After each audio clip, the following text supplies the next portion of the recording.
बिस्मिल्लाहिर्रहमानिर्रहीम। अस्सलाम वालेकुम दोस्तों। इस लेक्चर में हम कंसाइनमेंट अकाउंट का क्वेश्चन नंबर 9 सॉल्व करेंगे।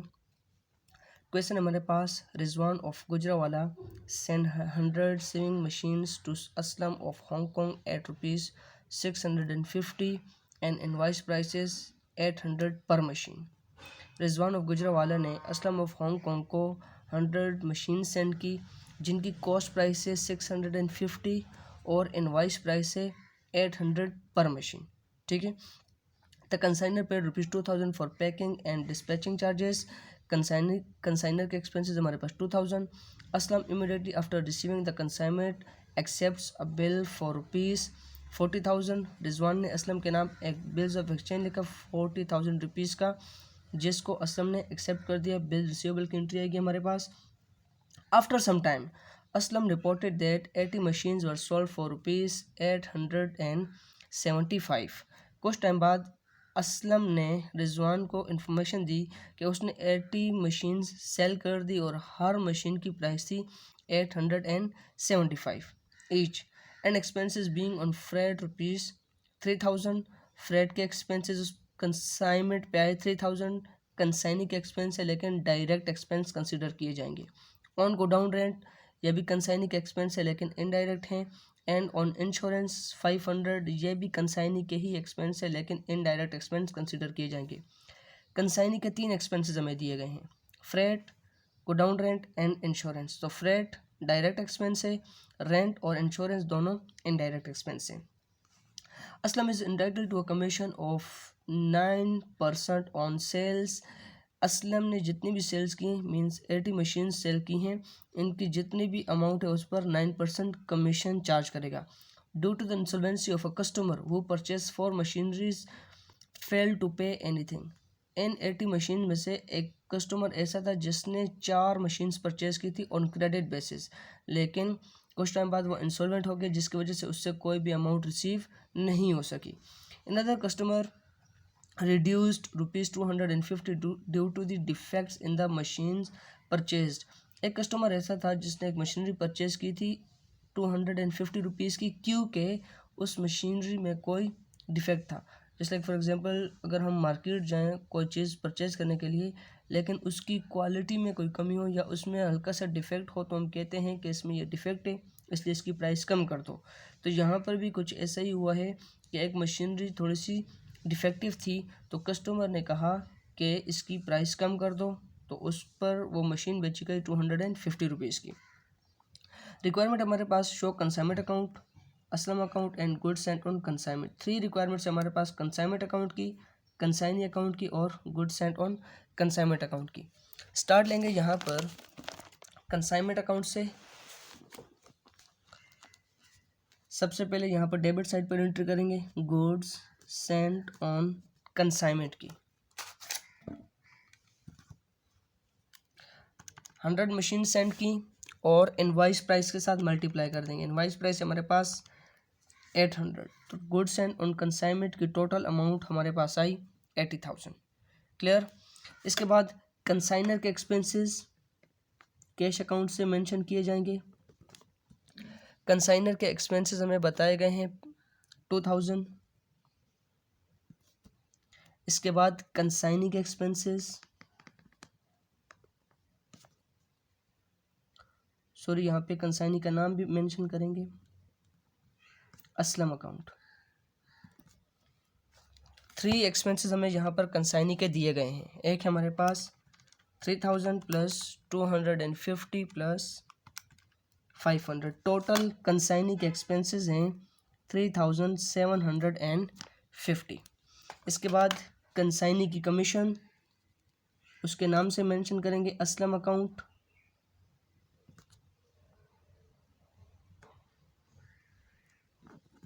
सेल्स पे हम कमीशन कैलकुलेट करेंगे, तो यहाँ पर हम सेल्स भी मेंशन कर देते हैं असलम अकाउंट।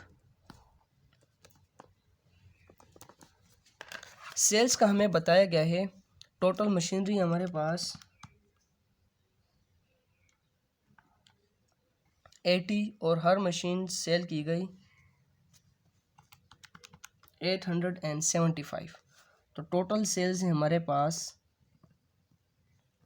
70,000 रुपीज़। 70,000 का 9% लेते हैं, कमीशन हमें बताई गई है 9%, तो कंसाइनी की कमीशन आएगी 6,300। क्लियर। अब हमारे पास यहाँ पर एक एंट्री होगी, due to the insolvency of a customer who purchase four machineries fail to pay anything. एक कस्टमर था जिस पर क्रेडिट पे गुड्स सेल की गई, यानी मशीनरी सेल की गई, और कुछ टाइम बाद वो इंसॉल्वेंट हो गया तो उससे अमाउंट रिकवर नहीं हो सकी। अगर यहाँ पर consignee del credere commission charge कर रहा होता तो फिर जितनी भी मशीनरी की अमाउंट थी, जो बेड डेट्स की अमाउंट थी, वो कंसाइनी बियर करता। लेकिन यहाँ पर कंसाइनी डेल क्रेडिटर कमीशन नहीं ले रहा, तो ये फॉर मशीनरीज की अमाउंट कंसाइनर बियर करेगा। ठीक है, तो जब कंसाइनर बेड डेट्स या कोई भी अमाउंट बियर करेगा तो उसको हम कंसाइनमेंट अकाउंट में रिकॉर्ड करेंगे। यहाँ पर हम लिखेंगे असलम अकाउंट, ब्रैकेट में लिख देंगे बेड डेट्स फॉर मशीनरीज हैं, मल्टीप्लाई। यहाँ पर क्वेश्चन में हमें बताया गया कि हर मशीनरी सेल की गई 875 रुपीज़ की, तो 4 मल्टीप्लाई 875 करेंगे तो हमारे पास 4 मशीनरीज की अमाउंट आई, जो बेड डेट्स हैं 3,500। क्लियर। अब नेक्स्ट एंट्री होगी हमारे पास यहाँ पर डिफेक्टिव मशीनरी की। यहाँ पे देखें, another customer reduced ₹250 due to defects in the machines purchased. उसने एक मशीन परचेज की जो डिफेक्टिव थी, तो उसकी अमाउंट में से 250 रुपीज़ कम किए, यानी मशीनरी थी 875 रुपीज़ की, लेकिन उसने 250 रुपीज़ कम किए और वो मशीनरी सेल हुई उस पर 625 रुपीज़। तो जो 875 की सेल करनी थी वो सेल की 625, तो जो डिफरेंस है हमारे पास 250 रुपीज़, ये हमारे पास यहाँ पर कंसाइनमेंट अकाउंट में मेंशन होगा। ठीक है, क्योंकि ये डिफेक्टिव गुड की वजह से इसकी अमाउंट में कमी आई है। डेबिट साइड पर यहाँ पर लिखेंगे असलम अकाउंट, और यहाँ पर डिफेक्टिव गुड्स या मशीनरी 250। क्लियर। अब यहाँ पर अमाउंट हमने गुड्स एंड ऑन कंसाइनमेंट के सामने रिकॉर्ड की है 80,000, जो इनवॉइस प्राइस पे। एक्चुअल अमाउंट है हमारे पास, जो एक्चुअल कॉस्ट है वो हमारे पास 65,000 कॉस्ट है, तो हमने यहाँ पर मेंशन करनी थी 65,000, लेकिन यहाँ पर लिखिए इनवॉइस प्राइस 80,000। एक्सपेंसेस ज़्यादा शो किए हमने, एक्सपेंसेस ज़्यादा शो करेंगे तो ऑब्वियसली हमारा प्रॉफिट कम शो होगा, इसलिए हम जो डिफरेंस है इनवॉइस प्राइस का और कॉस्ट प्राइस का उसको क्रेडिट साइड पे रिकॉर्ड कर देंगे ताकि हमारा प्रॉफिट इक्वल आए। तो यहाँ पर देखें 80,000 में से 65,000 जो एक्चुअल कॉस्ट है मशीनरीज की वो माइनस कर देंगे, तो हमारे पास यहाँ पर डिफरेंस आएगा 15,000 रुपीज़, और इसके साथ लिखेंगे goods sent on consignment. Clear. Next entry होगी हमारे पास यहाँ पर स्टॉक ऑन कंसाइनमेंट की, अनसोल्ड स्टॉक की। अब देखें 100 मशीनरी सेंड की गई थी, जिसमें से 80 मशीनरीज सेल की गई, तो हमारे पास रिमेनिंग मशीनरीज हैं 20। ठीक है, तो जो 20 मशीनरीज हैं उनकी कॉस्ट कितनी है, उनकी वैल्यू कितनी है, जो अभी तक हमारे पास पड़ी हुई हैं, जो अभी तक अनसोल्ड हैं। तो इसके लिए हम यहाँ पर कैलकुलेशन करेंगे।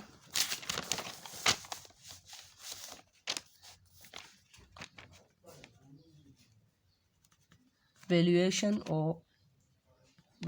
Of unsold stock.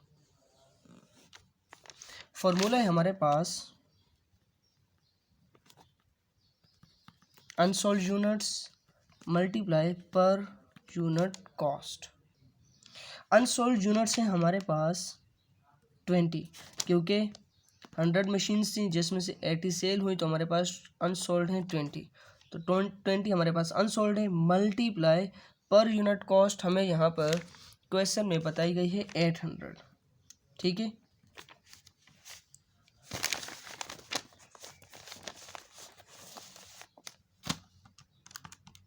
Twenty multiply 800, answer आया हमारे पास 16,000।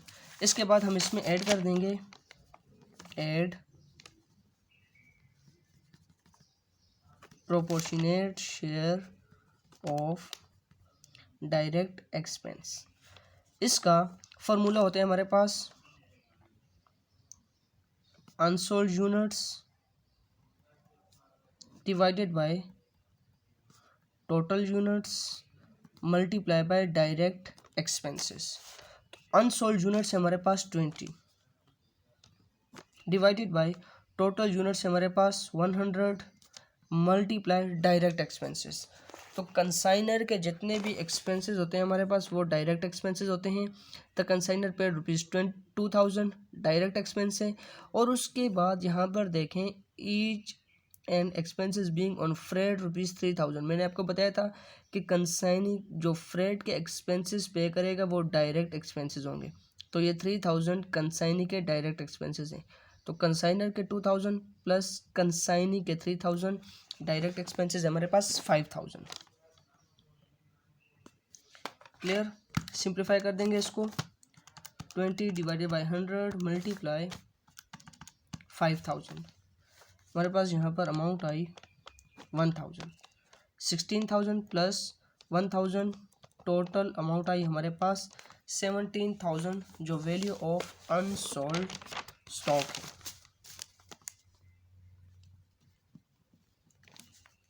अब देखें, जैसे हमारे पास यहाँ पर इनवॉइस प्राइस 80,000 हमने मेंशन की थी इंस्टेड ऑफ 65,000। इसी तरह हमने यहाँ पर देखें स्टॉक ऑन कंसाइनमेंट जो 17,000 हमने रिकॉर्ड किया, ये भी ज़्यादा रिकॉर्ड हुआ है क्योंकि इनवॉइस प्राइस हमारे पास यहाँ पर ज़्यादा थी। इनवॉइस प्राइस की यहाँ पर यूनिट कॉस्ट थी 800। तो हमने जब देखें स्टॉक ऑन कंसाइनमेंट यहाँ पर कैलकुलेट किया तो हमने इसको मल्टीप्लाई किया 800 के साथ। तो मींस के इनवॉइस प्राइस पे ही हमने stock on consignment find out किया। तो ओबियसली यहाँ पर इनवॉइस प्राइस जब ज़्यादा थी तो स्टॉक ऑन कंसाइनमेंट भी हमारे पास ज़्यादा यहाँ पे शो हुआ। हमारी इनकम साइड इंक्रीज़ हुई, इनकम जितनी ज़्यादा शो होगी हमारा प्रॉफिट इतना ज़्यादा शो होगा। फॉर एग्जांपल अगर हमारा प्रॉफिट है 20 रुपीज़ तो यहाँ पर शो होगा 25 रुपीज़, जो ज़्यादा होगा। तो अब यहाँ पर जैसे हमने इनवॉइस प्राइस और कॉस्ट प्राइस के दरमियान जो डिफरेंस था उसको डेबिट किया, तो जितना भी यहाँ पर फ़र्क था वो ख़त्म हुआ। इसी तरह हमने स्टॉक ऑन कंसाइनमेंट में जितनी अमाउंट ज़्यादा हमने मेंशन की है उसको यहाँ पर क्रेडिट साइड पे रिकॉर्ड कर देंगे, तो हमारी अमाउंट्स इक्वल हो जाएंगी और हमारा प्रॉफिट जो है वो 100% ठीक शो होगा। तो यहाँ पर हमें एक दफ़ा फिर वैल्यूएशन करनी होगी कॉस्ट प्राइस पे। ठीक है, यहाँ पे ये हमने वैल्यू निकाली है इनवॉइस प्राइस पे। क्लियर, अब यहाँ पे निकालेंगे valuation of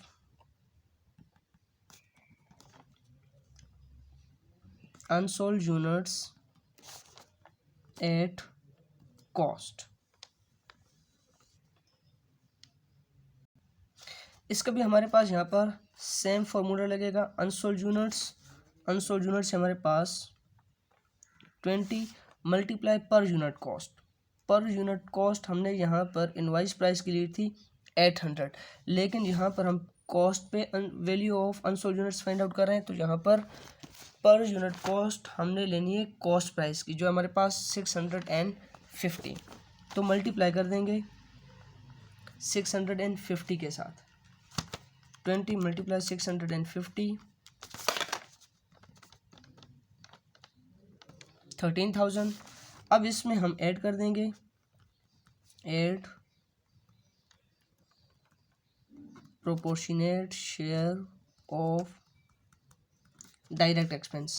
same formula, unsold units 20 divided by total units 100 multiply direct expenses, हमारे पास कंसाइनर के एक्सपेंसेस थे 2000 और कंसाइनर के एक्सपेंसेस 3000, तो टोटल डायरेक्ट एक्सपेंसेस हैं 5000। सिंप्लीफाई करेंगे इसको तो हमारे पास आंसर आएगा 1000।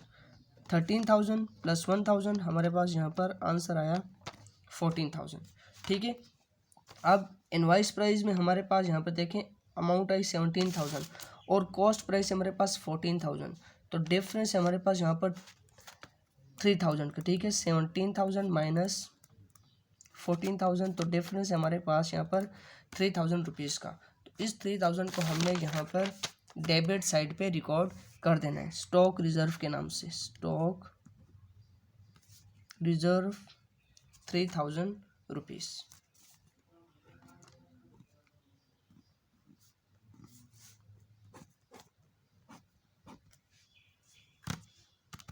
डेबिट साइड को ऐड कर देंगे 70,000 प्लस 15,000 प्लस 17,000 1,02,000 रुपीज़, और यहाँ पर क्रेडिट साइड पे भी 1,02,000 माइनस कर देंगे इसमें से 80,000 minus 2,000 minus 3,750 minus 6,300 minus 3,500 minus 250 minus 3,000।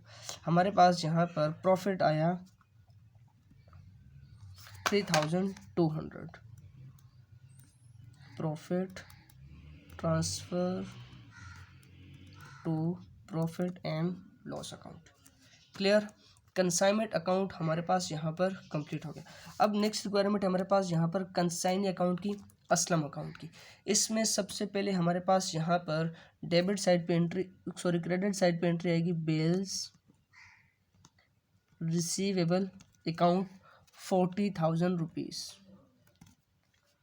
अब कंसाइनमेंट अकाउंट से ही हमने यहाँ पर कंसाइनी अकाउंट बनाना है। जहाँ जहाँ हमें कंसाइनी का नाम नज़र आएगा उसको हमने उसके उल्ट साइड पे रिकॉर्ड करते जाना है। जैसे हमारे पास यहाँ पर असलम अकाउंट सेल्स, यहाँ पे क्रेडिट हो रहा है तो यहाँ पर डेबिट साइड पे हम इसको रिकॉर्ड कर देंगे consignment to Hong Kong account 70,000। Clear, इसके बाद यहाँ पे देखें असलम अकाउंट डेबिट हो रहा है, क्रेडिट कर देंगे कंसाइनमेंट टू हांगकॉन्ग 3,750। इसके बाद अगेन असलम अकाउंट यहाँ पे देखें 6,300 कंसाइनमेंट टू HK 6,300। इसके बाद यहाँ पे अगेन असलम अकाउंट डेबिट हो रहा है consignment to Hong Kong 3,500। Again Aslam account debit हो रहा है 250 के साथ कंसाइनमेंट टू HK 250। अब यहाँ पे जितने भी कंसाइनी के अकाउंट से हमें एंट्री मिल सकती थी उनको हमने यहाँ पर पिक कर लिया। अकाउंट को क्लोज कर देंगे। यहाँ पर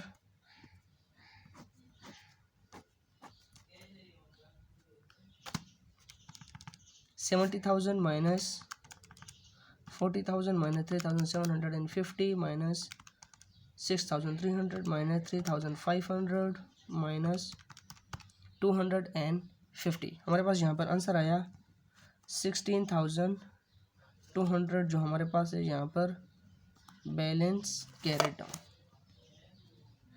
70,000 डेबिट एंड 70,000 क्रेडिट। ठीक है, नेक्स्ट रिक्वायरमेंट है हमारे पास यहाँ पर गुड्स एंड ऑन कंसाइनमेंट की। इसमें हमारे पास डेबिट साइड पर एंट्री होगी कंसाइनमेंट टू HK अकाउंट। यहाँ पर हमने वो अमाउंट लिखनी है जो इनवाइस प्राइस और कॉस्ट प्राइस के दरमियान डिफरेंट था। मींस इनवाइस प्राइस हमारे पास 80,000 और कॉस्ट प्राइस हमारे पास 65,000, तो इनका डिफरेंस हमारे पास यहाँ पर देखें 15,000। तो 15,000 को हमने यहाँ पर डेबिट कर देना है। और इसके बाद हमारे पास यहाँ पर नेक्स्ट एंट्री होगी ट्रेडिंग अकाउंट की जो कॉस्ट प्राइस की अमाउंट है टोटल, तो हमने यहाँ पर उसकी अमाउंट मेंशन कर देनी है 65,000 रुपीज़, ठीक है। और क्रेडिट साइड पर हमने यहाँ पर एंट्री करनी होती है कंसाइनमेंट टू, जो भी हमारे पास नाम है, तो हमारे पास नाम है हांगकांग। टोटल अमाउंट हमारे पास यहाँ पर 80,000 रुपीज़, 80,000 डेबिट एंड 80,000 क्रेडिट। तो यहाँ पर हमारे पास consignment account, consignee account and goods sent on consignment account complete हो गया।